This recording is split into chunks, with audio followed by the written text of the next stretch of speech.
This is 7 National News, and in our top story, His Highness Sheikh Mohammed bin Rashid Al Maktoum, the UAE Vice President, Prime Minister and ruler of Dubai, has stressed that the UAE is moving at steady pace to achieve its developmental goals in various fields, adding that the country's achievements have been witnessed across all sectors and have been accomplished by the handful of loyal and faithful Emiratis. The ruler of Dubai's comments came in an interview during the International Defence Exhibition and Conference, with His Highness expressing his satisfaction at the great developments witnessed by IDEX since its launch. His Highness, the Vice President, noted the growing importance of IDEX, especially at a time where the region and the world is facing grave challenges and risk escalation, especially from the threat of terrorism, which now represents one of the most serious challenges that the world faces. Commenting further on IDEX's continuous success, His Highness Sheikh Mohammed bin Rashid Al Maktoum said that the UAE is distinguished globally in many sectors, notably in the field of its specialized exhibitions industry, with the country known for running a great number of important major exhibitions. Finally, His Highness Sheikh Mohammed expressed confidence in the ability of the country to proceed at a steady pace in the field of defense manufacturing in order to meet local needs for the future, confirming the growing ability of the UAE Armed Forces to protect the nation, while it strengthens its confidence in its ability to cooperate with sisterly countries in the region. The UAE Cabinet has adopted the school calendar for the next 3 years for all school year groups across the country. According to Emirates news agency WAM, the total number of school days is set at 175 per year, taking into consideration the days needed for exam periods so as to not affect the school calendar. The 2015-16 school year is expected to start on the 30th of August. The winter break will last for 3 weeks and the spring break will be 2 weeks long. The school year will end on the 23rd of June 2016. Parents and the public are being asked to sit in school examinations to boost education levels in the UAE. The campaign, launched by the Knowledge and Human Development Authority, titled Test for Good, aims to encourage parents and adults to be more involved in understanding national education targets. The Human Development Authority stated that it wants to spread the message to the community that education is everyone's responsibility, while encouraging the whole community to work together to meet the country's education targets. Test for Good will be run by the Emirates private schools and requires parents and community members to pay a donation to charity, as well as take either a shortened Trends in International Mathematics and Science study test or the Programme for International Student Assessment test. Most 15-year-old pupils and children in grades 4 and 8 will be sitting for these exams in March and April across Dubai and Abu Dhabi. The UAE Vision 2021 national agenda calls for all schools in the country to earn a place among the top 15 countries that test 4th and 8th graders in maths and science, as well as assessments of 15-year-olds in maths, science and reading. Donations will go to the Dubai Autism Centre, and schools that best involve the community and raise funds will be honoured at a ceremony later this year. The Roads and Transport Authority has revealed statistics about items that were lost or left behind in the Emirates taxis last year, which showed that an infant was among the list.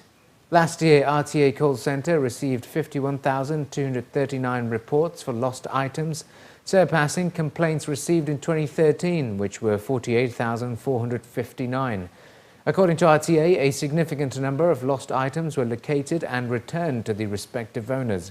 Among the items lost and found were over 5,000 mobile phones, almost 3,000 suitcases, 1,300 wallets, as well as passports, keys, cameras, laptops, glasses, expensive clothes, 267 official documents, and gold and jewellery worth 550,000 dirhams, along with other precious items worth more than 350,000 dirhams. A spokesman for the RTA urged passengers to contact RTA call centre at 800 9090 immediately to locate lost items, and also called on passengers to keep their taxi fare receipts, which helped in locating lost items quickly. The RTA has revealed that its call centre received 2,683,993 calls last year. Almost 80% of these calls were responded to within 20 seconds. An online complaint system put in place for Indian nationals in Dubai has received more than 30 grievances in its trial phase. The new online complaint system called Madad allows the Consulate General of India to lodge and track grievances regarding consular services. The Indian body revealed that the Madad cases were received in Dubai were mostly regarding families seeking updates on the repatriation process of the deceased, unpaid wages and other labour issues.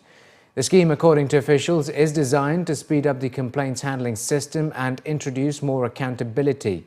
The representative body for Indian expatriates says that under Madad, users must first register on passportindia.gov.in to use this service. Once registered, each complaint is assigned a unique number that the user can enter online to receive updates on the status of their complaints. Officials added that in cases of those who are illiterate and unfamiliar with the internet, the Madad service is free of charge and allows another person to register the complaint on the person's behalf, provided their details are registered as well. Consul General officials stated that depending on the nature and severity of the case, the issue will be resolved between 12 days to a month.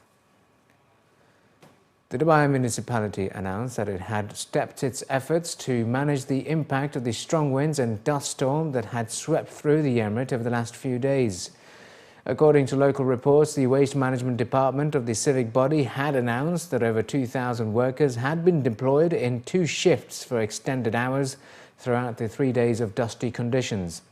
According to the department, truckloads of sand had been collected from the Emirates' main roads as well as 586 kilometers of main highways. The cleaners had also focused on clearing the streets of uprooted trees and boards blown away in the stormy weather over the weekend until Monday morning. Yaqub Muhammad Al Ali, head of the specialized cleaning section under the Waste Management Department of the municipality, was quoted in local reports as saying that the section alone removed 21.61 tons of waste left behind. Meanwhile, Abdul Majid Sefai, the director of the Waste Management Department, stated that extra measures were taken to ensure the safety of the workers involved in the cleanup operations, which will be continuously monitored by the authority. Residents have been advised to report any weather-related complaints to the municipality's toll-free number 800 9090. And finally, in the bulletin, the Dubai International Marine Club will once again be home to some of the world's most luxurious yachts as the Dubai International Boat Show returns for its 23rd edition. At a press conference, organisers and maritime industry leaders announced that from the 3rd to the 7th of March, international yacht manufacturers will berth their super yachts at the Mina Siyahi as they seek to capitalise on the country's 61 billion dirham maritime industry. Organisers expect that the event, where boats worth a total of 1 billion dirhams will be exhibited, to further enhance the Emirates' status as a leisure marine hub due to the expected growth of boat production facilities and its strategic geographic location. According to the statistics from Dubai Council for Marine and Maritime Industries, in 2014, over 386 boats above 24 meters in length were built in the Emirate, which represents an 8% rise since 2013. The event also represents an opportunity for UAE-based manufacturers to introduce their latest productions, as Gulfcraft has announced to launch its new brand of super yachts. Speaking at the press conference, Gulfcraft CEO stated that they plan to showcase their new vessels ranging from 27 to 135 feet, which with the 37-meter-long super yacht Majesty 122 worth $11 million to be the main highlight. With the new developments such as the Dubai Canal project and the recently launched UAE Yacht Code, marine industry leaders expect the leisure marine industry to thrive, while some aspects of the code, such as mandatory requirements for passengers to wear life jackets at all times, require further discussions. Safety comes first is clear, and for that usually each boat has to be inspected, that they have the life rafts, that they have sufficient life vests on board, etc., etc. That goes without saying. But I think right now, in one way or another, it's being overinterpreted perhaps, and it does give a little bit of a negative aspect to leisure yachting, to be very frank. I mean, we're not criticizing anything, but we're just stating the facts. People come to us and say like, oh, now we have to do this. Is this true? So we have to go through the regulations and say, yes, it is. We have to abide by it. But is that absolutely necessary? And I think that is something as either syndicate or community of the leisure yachting industry, we would have to address. The prime concern for boaters out there today is maybe not even berthing, but it's what to do with their boats. Destination building, which is ongoing. New marinas coming up, new things to do on the water is the first priority for everyone who's venturing on into boating. But yes, berths are an issue. People like to do boating around Dubai and marinas are full. But we read in the newspaper and we see the developments happening around the Dubai Canal, and we're very much optimistic about what we see happening in the next decade. And with new marinas coming up, even within the city of Dubai and the larger UAE, I believe there's great opportunity for boaters or for new boaters to come into the market.